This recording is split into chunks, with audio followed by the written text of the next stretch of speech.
My name is Lenore Rosenberg. I'm from Philadelphia and I live in Rome.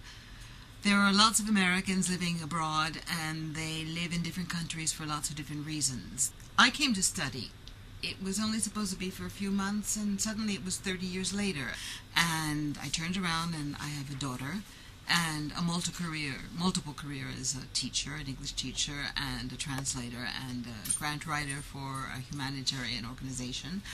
And in the prospect of a university teaching career, I've started working my master's. With all of that, I have a great deal of love for the country that raised me and for the country where I live. It's frenetic, like big city life everywhere, especially when you're a single mom.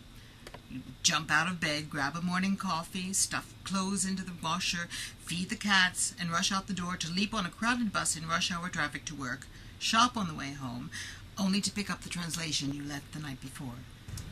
Oh, and in the wisps of time that flutter by, I write. And then, from sundown on Friday to an hour after sundown on Saturday, I observe the Jewish Sabbath. And that is when I contemplate life and breathe. But yes, it is Rome. At unexpected moments, as I dash through the old Trastevere neighborhood where I live, my eye alights on the stone curly queues and barrel-shaped fountains. And when crossing a bridge across the Tiber River, my gaze caresses that perfect form of St. Peter's. And in the late afternoon, just before sunset, the clouds are the same bits of pink fluff that you find in Baroque paintings. And I stop and I hold my breath and give thanks for the beauty that I'm seeing. But always in the distance I have kept in touch with what is happening in the U.S. through visits, relatives, and friends. And in recent years I have in turn sighed, shaken my head, despaired, and become enraged at how our country's been governed. I have watched American prestige and international esteem for the U.S. being eroded. I have seen how people have become poorer, how control over the financial world has diminished, and the U.S. dollar has become weaker and weaker, affecting the American economy and exporting economic problems abroad. When the election campaign began in earnest with the primaries, I supported Hillary Clinton.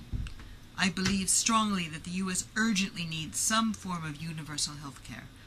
I worry about how the unnecessary war in Iraq has sapped our money and vigor and uselessly killed soldiers and civilians. I am troubled about the utter indifference to the world's environment that the last administration has shown, and fret about a country built by immigrants that is unwilling to find a way of integrating the additional manpower we need without heartlessness for those we cannot allow to enter. I voted for Clinton because I respected her way of carefully weighing up the facts and the various aspects of an issue before coming to a decision.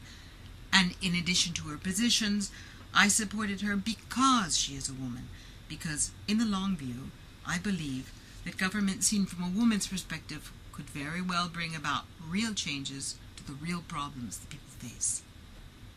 Hillary Clinton lost, but Barack Obama supports the same ideals and the same positions. He will, I know, work to make universal health care a right for all Americans, and not just a privilege for a few, who include those Americans like me living abroad, who have access to their host country's healthcare system when threatened by serious illness, as I was recently. Obama is in favor of finding alternative sources of energy to clean up the environment and reduce our dependence on oil. I am confident of his support for Israel, a tiny country surrounded by enemies, which is a bulwark of democracy in the Middle East. But most of all, I think that Barack Obama, like Clinton, will think carefully about making decisions about America's welfare, and that means the welfare of the entire world. Today, more than ever before, we are all interconnected.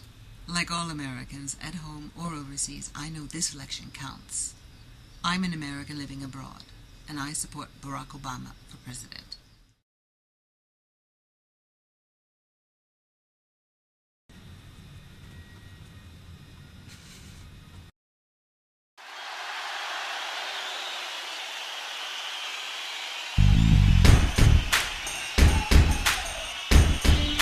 Our movement is real, and change is coming to America.